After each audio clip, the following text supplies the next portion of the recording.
Suomijos fasadų asociacija pristato. Kodėl ir kaip reikia atnaujinti betoninius fasadus. Suomijoje daug žmonių gyvena 1960–70 metais pastatytose stambiaplokščiuose daugiabučiuose namuose. Žinios apie betoninių konstrukcijų atsparumą klimato poveikiui buvo nepakankamos ir 8-ajame dešimtmetyje. Todėl senstant pastatams gali atsirasti fasadų ir balkonų pažeidimai, kuriuos reikia remontuoti dabar. Tam, kad galėtume tinkamai atlikti remonto darbus, labai svarbu yra suprasti pažeidimų priežastis bei nustatyti jų pašalinimo būdus. Siekiant suprasti pažeidimų esmę, reikia ištirti gilesnius betono sluoksnius. Betonas yra mišinys, susidedantis iš cemento, užpildo ir vandens. Cemento kietėjimo metu mišinio užpildai surišami ir tuo pat metu susidaro dideli kalcio hidroksido kiekiai, kurie sukuria betone šarminę aplinką. Paveiksle jie matomi kaip raudoni kristalai. Didelis gelžbetonio šarmingumas yra esminis veiksnys apsaugantis plieninę armatūrą nuo korozijos. Tokiame sveikame betone plieninė armatūra nerūdyja, netgi esant dideliam betono drėgnumui. Į betono poras prasiskverbusios anglies dioksido dujos reaguoja su betone esančia drėgme ir kalcio hidroksidu, taip iš lėto mažindamos plieninę armatūrą saugantį šarmingumą. Kai kada eksploatuojamų betoninių konstrukcijų paviršiuje galime pastebėti korozijos pažeistą plieninę armatūrą. Šio pažeidimo priežastis yra atmosferoje esantis anglies dioksidas, kuris reaguodamas su vandeniu sudaro anglies rūgštį. Šis reiškinys vadinamas betono karbonizacija. Jo metu betone esantis kalcio hidroksidas virsta kalcio karbonatu, todėl mažėja plieninę armatūrą saugantis betono šarmingumas. Prastos kokybės betone yra daugybė porų, įtrūkimų ir tuštumų, pro kurias greičiau patenka anglies dioksidas ir karbonizacija vyksta sparčiau nei sandariame kokybiškame betone. Kuo arčiau paviršiaus yra plieninė armatūra, tuo greičiau jos aplinkoje pasireiškia karbonizacijos poveikis. Paprastai porą dešimtmečių eksploatuojamuose fasaduose karbonizacijos procesas pasireiškia 10–15 mm storio betono paviršiaus sluoksnyje, tačiau galimi ir žymūs nuokrypiai. Kai karbonizacijos procesas pasiekia plieninę armatūrą ir betone yra pakankamai drėgmės, prasideda jos korozija. Tai dažnas atvejis šaltesnio klimato zonose. Dėl korozijos didėja plieninės armatūros strypų skersmuo, jie plečiasi betone. Kai korozija vyksta pakankamai ilgą laiką, betonas neatlaiko strypų plėtimosi slėgio ir ima trūkinėti. Trūkinėjimai ir pleišėjimas yra pirmieji matomi betono karbonizacijos ir plieninės armatūros korozijos požymiai. Tačiau korozija tokiame betone dažniausiai vyksta jau keletą metų. Kitas svarbus veiksnys, ardantis betono struktūrą, yra šalčio poveikis. Kaip minėta anksčiau, prastos kokybės betone yra ypatingai daug porų. Lietaus metu betonas absorbuoja vandenį, kuris greitai migruoja kapiliarais ir poromis į gilesnius betono sluoksnius. Esant dideliam drėgnumui, betono kapiliarai ir poros yra užpildomos vandeniu. Kita vertus, didesnėse oro porose, vadinamose apsauginėmis poromis, dalis oro išlieka netgi labai drėgname betone, kadangi jų kapiliarinio siurbimo jėgos mažos. Specialiame šalčiui atspariame betone yra daug apsauginių porų, todėl šaldamas besiplečiantis vanduo negali pažeisti betono.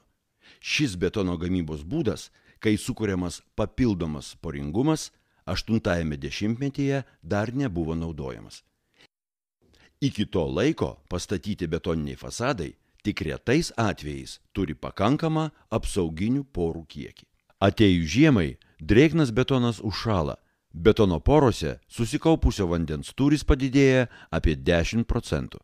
Tarpusavėje susijungusiose betono porose užšąlantis vanduo neturi kur plėstis ir sukelia slėgį. užšąlančio vandens sukeliamas slėgis didesnis už betono sukibimo jėgas ir iššaukia betone su šalčio poveikiu susijusius procesus. Šalčio poveikis yra betono mechaninių pažeidimų priežastis, tai reiškia, kad betonas trūkinėja. Kai drėgnas betonas pakartotinai užšaldomas ir atšildomas, įtrūkimų kiekis didėja ir jie jungiasi į didesnius plyšius. Jeigu tai tęsiasi nuolat, dėl šalčio poveikio betono struktūra vis sparčiau trupa. Per tarpusavyje susijungusius plyšius vanduo gali skverbtis į betoną vis greičiau ir giliau, todėl greitėja ardymo procesas. Betoninių fasadų ir balkonų pažeidimai dėl šalčio poveikio dažniausiai prasideda vidinėse betono struktūros dalyse. Betono paviršius išlieka nepažeistas ilgesnį laikotarpį, nes jis dažniausiai prieš betono užšalimą išdžiūsta. Pažeidimai betono paviršiuje pasirodo tik tada, kai vidinės dalys gali būti praradę dalį savo stiprumo. Kaip valdyti šiuos procesus? Betono kokybė yra užtikrinama statybos fazėje. Kai pastatas jau pastatytas, nebėra jokių būdų, kaip įtakoti karbonizacijos procesų greitį, nebegalima pakeisti plieninės armatūros, jos gylio ir padidinti atsparumą šalčiui. Kita vertus, plieninės armatūros korozija ir šalčio sukelti betono pažeidimai gali būti sumažinti išlaikant kiek įmanoma sausesnę betono struktūrą. Pavyzdžiui, betono paviršius gali būti padengtas vandenį atstumiančiomis dangomis. Tačiau tokia danga turi būti pakankamai kvėpuojanti, kad leistų išdžiūti betone atsirandančiai drėgmei. Betono drėgnumą taip pat galima sumažinti, gerinant įvairių apsauginių elementų funkcionalumą. Pavyzdžiui, atnaujinant pastogių vandens nuvedimo sistemas ir palangės, arba apskardinant viršutinių konstrukcijų paviršius, apsaugant juos nuo lietaus vandens. Apsaugant konstrukcijas svarbu prisiminti, kad apsauginės priemonės turi būti įdiegtos tinkamu laiku. Kai pažeidimai akivaizdus, apsaugos jau nebepakaks. Tuomet reikalingas remontas. Prieš pradedant remontą turi būti įvertinti betoninio fasado būklė ir pagal įvertinimo rezultatus padarytas detalus remonto planas.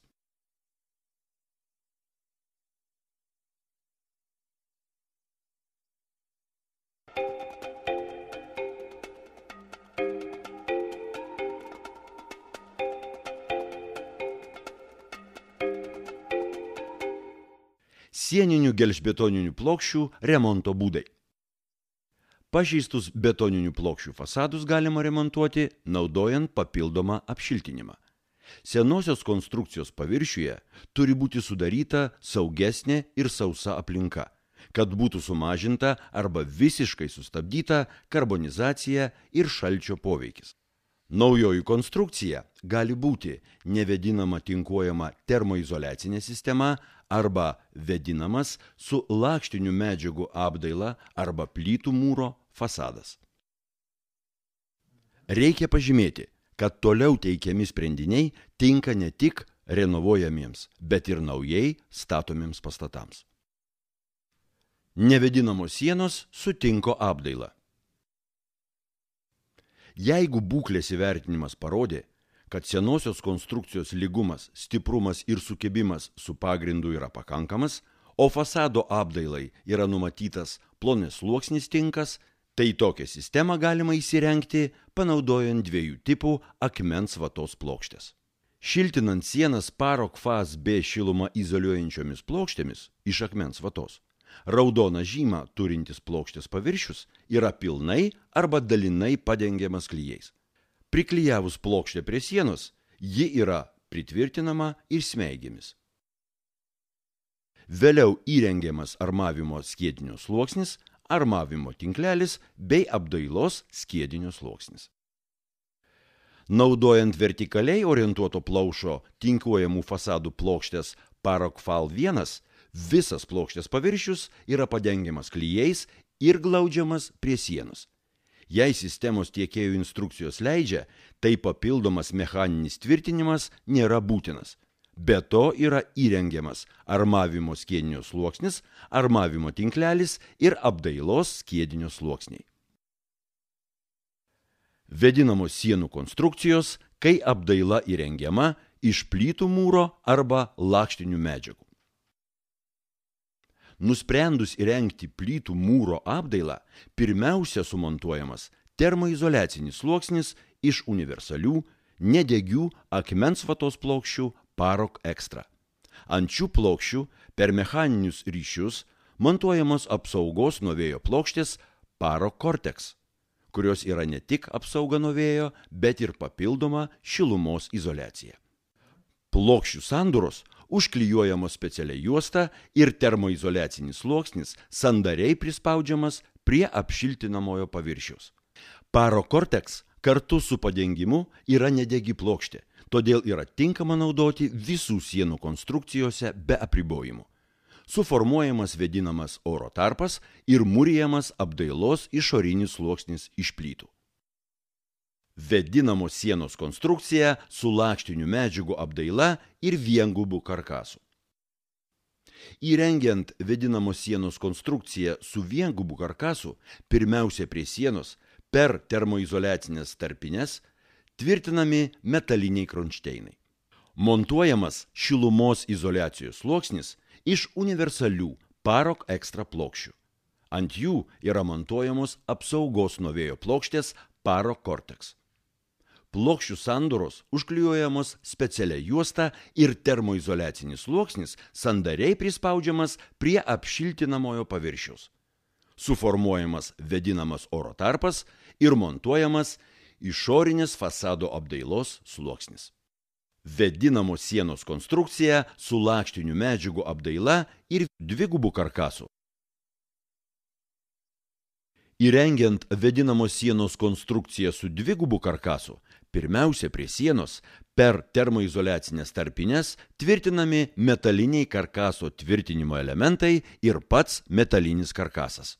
Metalinis karkasas turi būti sumontuotas taip, kad universalios plokštės Paroc Extra būtų įspraustos ir priglustų prie karkaso elementų. Ant karkaso elementų montuojamos Paroc Cortex plokštės, sudarančios ištisinį šilumos izoliacijos ir apsaugos nuo vėjo sluoksnį. Plokščių sandūros užklijuojamos specialia juosta ir termoizoliacinis sluoksnis sandariai prispaudžiamas prie apšiltinamojo paviršiaus. Suformuojamas vėdinamas oro tarpas ir montuojamas išorinės fasado apdailos sluoksnis. Apsaugos nuo vėjo sustiprinimas pastato kampuose ir aplink langus. Pastatų kampai yra kritinės vėdinamų fasadų vietos, todėl turi būti padidintas jų sandarumas.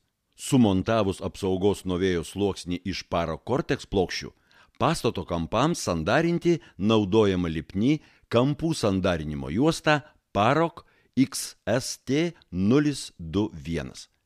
Taip sudaromas ištisinis šilumos izoliacijos ir apsaugos nuo vėjo sluoksnis. Ta pati juosta naudojama durų ir langų angokraščių sandarinimui.